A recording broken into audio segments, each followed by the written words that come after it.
Hi guys, welcome back to my YouTube channel. Welcome back to Literary Day with English O'Clock. So today's topic is the interview by Christopher Sylvester. This chapter has been divided into two parts, part 1 and part 2. Part 1 is the author's take on the interviews. Like author ने 5 to 10 लोगों के writers के interview के क्या experience है, what did they think about being interviewed, what happened when they were interviewee once, what happened when they interviewed people once. तो ऐसे उनके वन ऑन वन फीडबैक लिखे हैं, पर्सनल फेवरेट में फीडबैक. एंड जो सेकेंड पार्ट है, the second part is actually an interview between Mukund Padmanabhan and Umberto Eco. Okay, chalo, let's get into the video. Let's start. Okay, the interview from the introduction of Penguin Book of Interviews, edited by Christopher Sylvester. Again, this is also an excerpt. So, Sylvester was a student of history at Peterhouse, Cambridge. He was a reporter for Private Eye for 10 years and has written features for Vanity Fair. Following is an excerpt taken from his introduction to the Penguin Books of Interviews, an anthology from 1959 to the present day. So, again, that is why he complete nahi hogi. So, little bit parts and pieces mein. Part 1. Since its invention a little over 130 years ago, it means interview. So it implies that जब से interview का process start हुआ है, like 130 years ago, interview has become a common place of journalism. Today, almost everybody who is literate will have read an interview at some point in their lives, while from the other point of view, several thousand celebrities have been interviewed over the years, some of them repeatedly. बहुत common सी बात है कि बहुत सारे लोगों ने आज तक 130 years से interview इस इंडस्ट्री में है. Like people read interviews, people give interviews, people take interviews. So all the people who are literate enough, उन्होंने कभी ना कभी कोई ना कोई इंटरव्यू तो पढ़ा ही होगा. एंड कुछ सेलिब्रिटीज ऐसे हैं जो रिपीटेडली इंटरव्यू होते हैं. So it is hardly surprising that opinions of the interview, of its function, method and merits vary considerably. Vary means change. So अब इतने टाइम से हैं तो हर किसी का perception towards interview could be a little bit different. जैसे for example there are some actors, some actresses who don't feel like sharing everything to the media with the paps, but there are some who share almost everything. So उनका take is different, vary, उनके perception vary करते हैं. Some might make quite extravagant claims for it as being, in its highest form, a source of truth and in its practice an art. Others, usually celebrities who see themselves as its victims, might despise the interview as an unwarranted intrusion into their lives or feel that it somehow diminishes them. Just as in some primitive cultures, it is believed that if one takes a photographic portrait of somebody, then someone is stealing that person's soul. So, despise means hate. So two types के लोग बताएं कि जिनको interview से बहुत popularity मिली होगी वो बोलेंगे it's an art and it's a practice, everyone should give interviews. But कुछ लोग ऐसे भी हैं जो हेट करते हैं इंटरव्यूज को. It could be a probability और पॉसिबिलिटी दैट इंटरव्यूज की वजह से वो एक विक्टिम की तरह आए हों, क्योंकि वो ये समझते हैं that interview is like an unwarranted intrusion in to their life, like a personal breach of privacy. That is what an interview according to them, right? Privacy breach, according to them, that is the meaning. And also it is being said that in some cultures it is believed that अगर कोई इंसान आपकी एक picture अपने पास रखता है, then that person is keeping a part of your soul with him or her. ठीक है, ऐसा बिलीव है, ऐसा माना जाता है. सो सिमिलरली इंटरव्यू का भी सेम है. If somebody is going to take or give interview, then a part of that person goes away in that interview, because obviously जो आपने इंटरव्यू में कहा होगा आप वो कभी अनसेड नहीं कर सकते. अगर आपके कभी मीम बने होंगे, ट्रॉल होंगे, अगर आप ट्रॉल हुए होंगे तो that will just be there in the digital space. People can go back and refer to it again and again. We have known so many actors and actresses like who we have read about कि वो troll हुए या उन्होंने कोई funny बात बोली या कुछ भी बोली, and because of that they have become so popular. Obviously it could be in the positive sense और could be in the negative sense. ठीक है. Now, first actor V.S. Naipaul, सबका footnotes में दे रखा है. V.S. Naipaul feels that some people are wounded by interviews and lose a part of themselves. So this is what V.S. Naipaul feels. अब everyone is going to feel something different. ठीक है. V.S. Naipaul बोलता है that people are wounded by interviews and they lose a part of themselves. It could be a possibility. But Lewis Carroll, the one who created Alice in Wonderland, feels that it is just a horror of the interviewer. And he never consented to be interviewed. It was the horror of being lionized which made him thus repel would-be acquaintances, persistent petitioner, autograph, and all of that. Persistent petitioners for his autograph, and he would afterwards relate the stories of his success in silencing all such people with such satisfaction and amusement. He believes that he does not like this concept of interviews at all. He rather thinks that it is better that we should remain quiet, and उसको ऐसा लगता है horror of interviewer, और उसने कभी interview देने के लिए कंसेंट ही नहीं दिया है. He had never said yes to be interviewed, and rather he thinks that it is better कि अगर मैं पॉपुलर हो जाता हूँ या मेरा कुछ चल जाता है तो वो लोगों को वही बोल के चुप कराना चाहेगा, वो ज़्यादा बेटर होगा. Next we have Rudyard Kipling, and Rudyard Kipling has expressed some even more condemnatory attitude towards the interviewer. His wife Caroline writes in her diary for October 1892 that their day was wrecked by two reporters from Boston. She reports that her husband is saying to the reporters, "Why do I refuse to be interviewed? Because it is immoral. It is a crime, just as much of a crime as an offense against any person, assault, or just as merit punishments.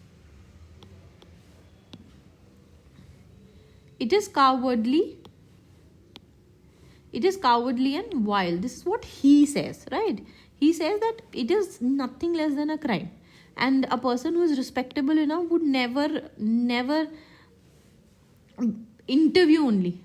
But he himself, that is Kipling, had himself perpetrated such an assault on Mark Twain only a few years before. ठीक है, खुद उसने ये किया है. He was once an interviewer and now he is commenting कि ये तो क्राइम है, ये तो सिर्फ एकदम नेगेटिव है, इतना विकेड है, और खुद he has done it. I hope you know who mark Twain is. Okay, moving on. H.G. Wells, in an interview in 1894, referred to the interviewing ordeal, so like a process, but was fairly frequent interviewee, and 40 years later found himself interviewing Joseph Stalin. So all these people who have interviewed once are also interviewee, and they have changed like that. Saul Bellow, who had consented to be interviewed on several occasions, nevertheless once described interviewers as being like thumbprints on their windpipe. Like it was so suffocating. Because see, interviewer क्या पूछने वाला है वो सिर्फ उसी को ही पता है. Interviewee cannot be prepared for it. है ना, आप कितना भी बोल लो वो कुछ भी पूछेगा, and in the eyes of public आप क्या बोलोगे उस time. Yet despite the drawbacks of the interview, it is a supremely serviceable medium of communication, because इसके बेटर आप किसी को जान ही नहीं सकते without an interview. If you want to know a particular person, then interview is the best way through which we can know a person. अच्छा, एक बार यहाँ देख लो फुटनोट्स में. प्रोलिफिक राइटर किपलिंग ने लिखी है jungle book. I don't know whether you aware about it और नॉट, याद है आपको नहीं. And H.G. वेल्स के बारे में हमने भी पढ़ा है, तो ही हैज़ रिटन, सबसे उसकी फेमस है the invisible man in the time machine. And number 4 was Joseph Stalin. He's also a Russian revolutionary. And number 5 we have Saul Bellow. He was a novelist and he won the Nobel Prize for Literature in 1976. ठीक है, moving on. These days, more than at any other time, our most vivid impressions of our contemporaries are through interviews. अब ये common बात है कि interviews से ही हमने लोगों को जाना है. Dennis Brian has written almost everything of moment reaches us through one man asking questions and another man answering those questions.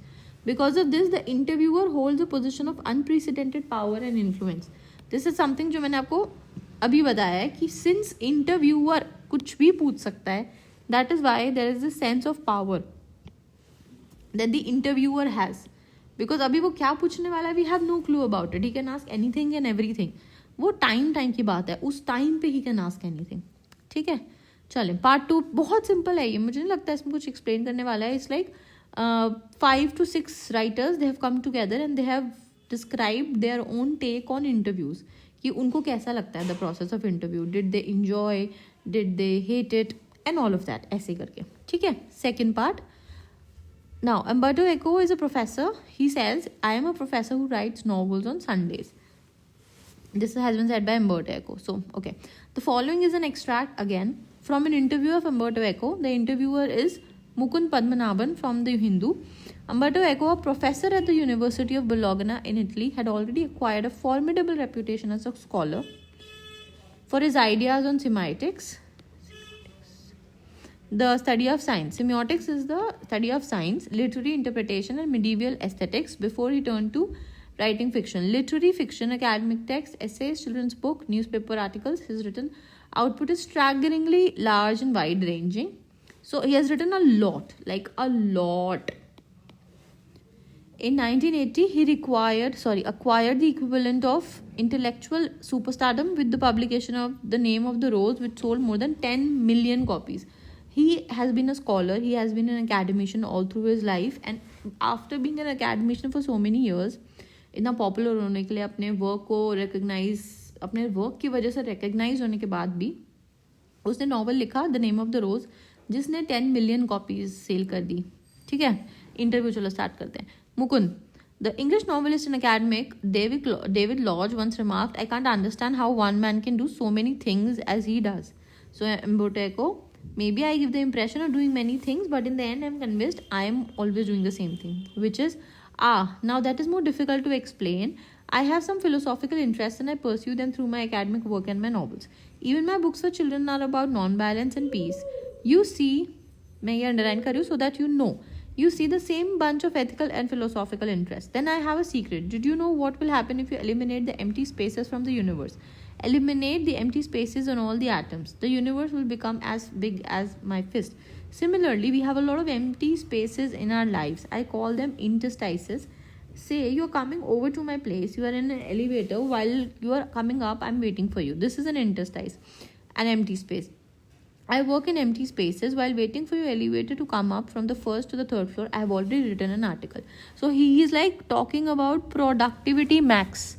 So he has given this concept of interstice, which he says that जब मेरे पास कुछ काम करने के लिए नहीं है, right, 2x in productivity की बात कर रहा है ये, कि how can I just enhance my productivity, how can I just work on my productivity. अब इसको मैं बहुत simple example से सिखाती हूँ. Just understand this. For example, imagine that there is like you have just finished up with one period and the other period is also about to start. There are a few minutes before the other teacher comes in and the previous one leaves. So that particular time is also an interstice, right? आप उस time में it is all up to you. What do? You might just sit and talk. You might just open the book and see for yourself that what you did in the last class in the very same period. ये एक empty space है. आप इस empty space को कैसे utilise करते हो, ये एम्बर्टो एको बता रहा है कि लोगों को लगता है that I am doing multiple things, but मैं तो सेम ही थिंग कर रहा हूँ. फॉर एग्जाम्पल, अब जैसे मैंने इंग्लिश लिटरेचर पढ़ी है, अब मैं इंग्लिश लिटरेचर स्कूल में भी पढ़ा रही हूँ, मैं इंग्लिश स्पीकिंग यंगस्टर्स को पढ़ा रही हूँ, मैं पर्सनैलिटी डेवलपमेंट एल्डरलीज को करा रही हूँ, मैं बिजनेस इंग्लिश freshly graduates को करा रही हूँ. I am actually doing one thing. It is just that thing has been moved into different spaces. समझे, ये बात कह रहा है ये. ठीक है, not everyone can do that, of course. Your non-fictional writing, your scholarly work has a certain playful and personal quality about it. It is a marked departure from a regular academic style, which is invariably depersonalized and often dry and boring. Have you consciously adopted an informal approach? Or is it something that just came naturally to you? So now Umberto Eco has been asked by Mukund that the narrative style with which you have written The Name of the Rose, there's something special about it. So what is it and why is it? Like, is it something specific that the style you have chosen, is it something very purposeful? He says, when I presented my first doctoral dissertation in Italy, one of the professors said, scholars learn a lot of a certain subject, then they make a lot of false hypotheses, then they correct them, and at the end they put the conclusion. You, on the contrary, told the story of your research, even including your trials and errors. At the same time, he recognized I was right and went on to publish my dissertation as a book, which meant he appreciated it. Now, अब generally he's explaining कि आप अगर कोई research करते हो तो आप पहले research को अज्यूम करते हो, कुछ हाइपोथेसिस बनाते हो, फिर आप उस पर रिसर्च करते हो, आप हिट एंड ट्रायल करते हो. जब आप एक करेक्ट सोल्यूशन में पहुंच पाते हो या आप अपने रिसर्च को फाइनल कर लेते हो और आप कुछ फाइंड आउट कर लेते हो, तब आप उसको लिखते हो. But what he is doing he's telling the story of his entire research. Even he's also including the hit and trials, like क्या वो mistakes कर रहा है वो सब उसमें बता रहा है. So this is giving a very narrative kind of a style which is very playful, and for a reader it is very easy to connect to such a style.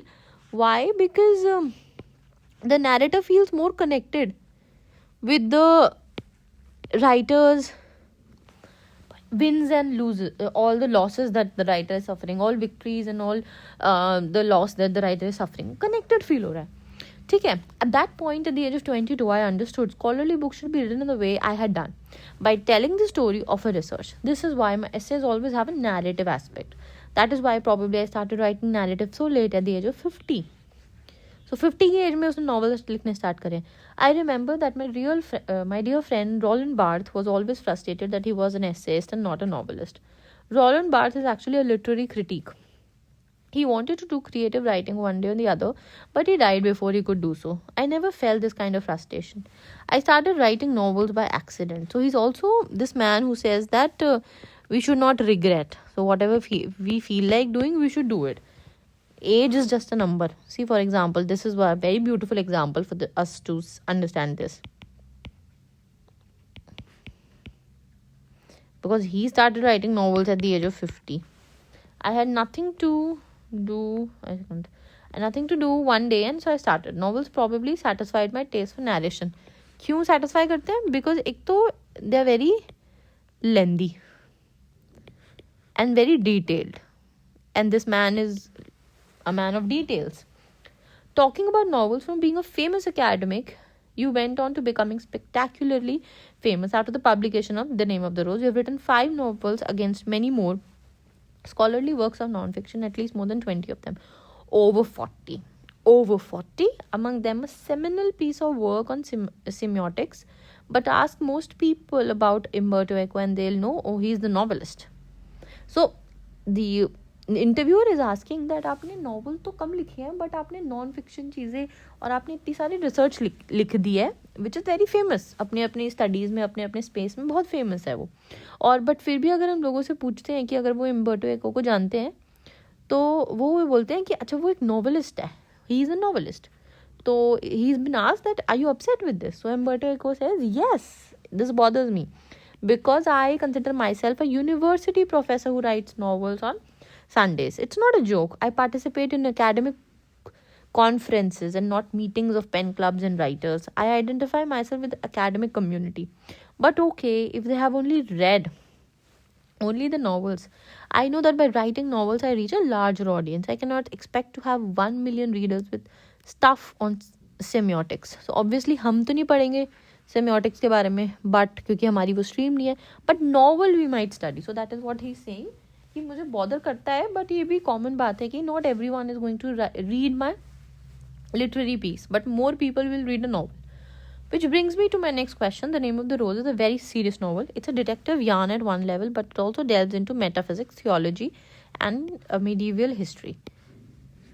Yet it is enjoyed by a huge mass audience. Were you puzzled by this? So he's just basically what he's doing, he's asking the reason for the book became successful.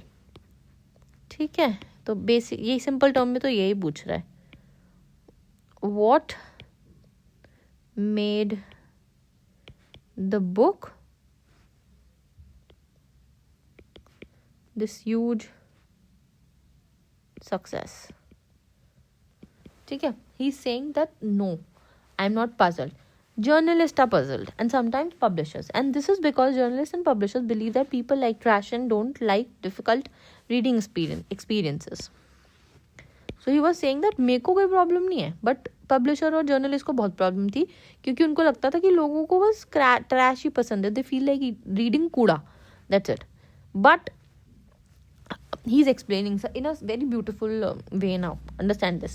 The Name of the Rose sold between 10 to 15 million copies. So in a way I reached only a small, अभी आ रही हूँ मैं इस पे दोबारा, small percentage of readers, but it is exactly these kind of readers who don't want easy experiences, or at least don't always want it. अब देखो कितना ब्यूटिफुली इसने एक्सप्लेन किया है कि आई एम अग्रीइंग कि मेरी बुक डिफिकल्ट है, बट ऐसा भी नहीं है कि सबको ही ट्रैश या इजी रीड करना पसंद है. जो ये छोटा अमाउंट है लोगों का, ये लोगों को एक डिफ़िकल्ट एक गुड बुक पढ़ना बहुत अच्छा लगता है. फिर वो खुद का एग्जांपल देता है कि मेरे को भी मियामी वाइस देखना पसंद है. ठीक है, इट्स लाइक कुछ एकदम गिल्टी प्लेजर, कोई एकदम non serious kind of a show देखना मुझे पसंद है. बट ही इज सेइंग कि मेरे को रोज़ देखना भी नहीं पसंद. कभी कभी जब मेरा कुछ भी करने का मन नहीं होता या I am very tired, then only I watch it. But इसका मतलब ये नहीं है कि मैं सीरियस कंटेंट नहीं देखूंगा. So he says I myself at 9 PM after dinner watch television and don't want to see either Miami Vice और emergency room. I enjoy it and I need it, but I don't watch it all day. So he's saying कि हर किसी दिन मैं कुछ difficult नहीं देखूंगा, but हर किसी दिन मैं कुछ ईजी भी नहीं देखूंगा. कभी तो मेरा मन करेगा to watch something interesting. Okay, so this is how Umberto Eco looks like, and this is the vintage cover of the popular novel The Name of the Rose. ठीक है, moving on. Could the success of the novel have anything to do with the fact that it dealt with a period of medieval history? That's possible. But let me tell you another story, because I often tell stories like a Chinese wise man. My American publisher said while she loved my book, she didn't expect to sell more than 3,000 copies in a country where nobody has seen a cathedral or studies Latin. So I was given an advance of 3,000 copies, but in the end, it sold 2 to 3 million in the US itself.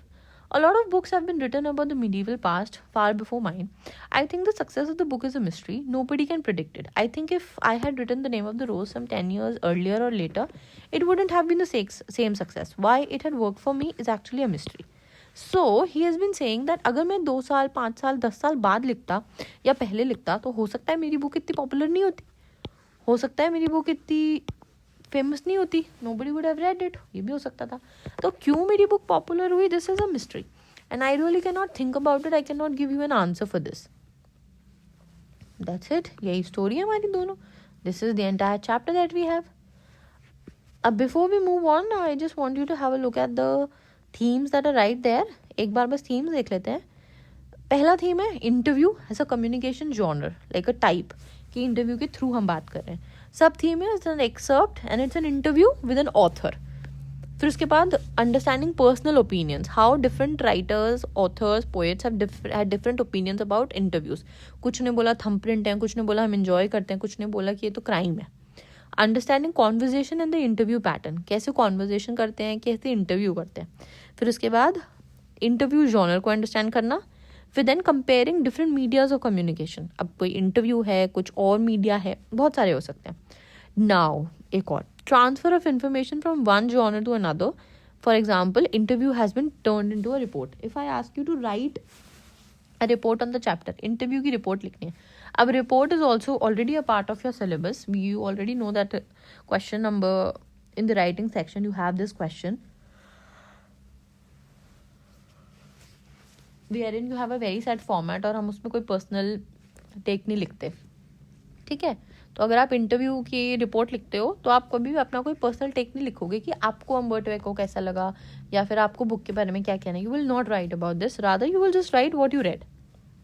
ठीक है, I hope you have understood. चलो, if you did, very very great. With this we come to the end of the video, and if you haven't still subscribe to my YouTube channel, please do that. Like, share and subscribe to my YouTube channel English O'Clock, and make sure that you share it with your friends, your colleagues, your peers, depending on which video is going to suit them and their needs. And I'm going to see you tomorrow again with another video wherein we are going to discuss the PYQs and CBSE questions from the very chapter. Interview से ही chapter के questions करेंगे हम कल. So make sure that you are subscribed. You have already subscribed to my channel. Till then, bye.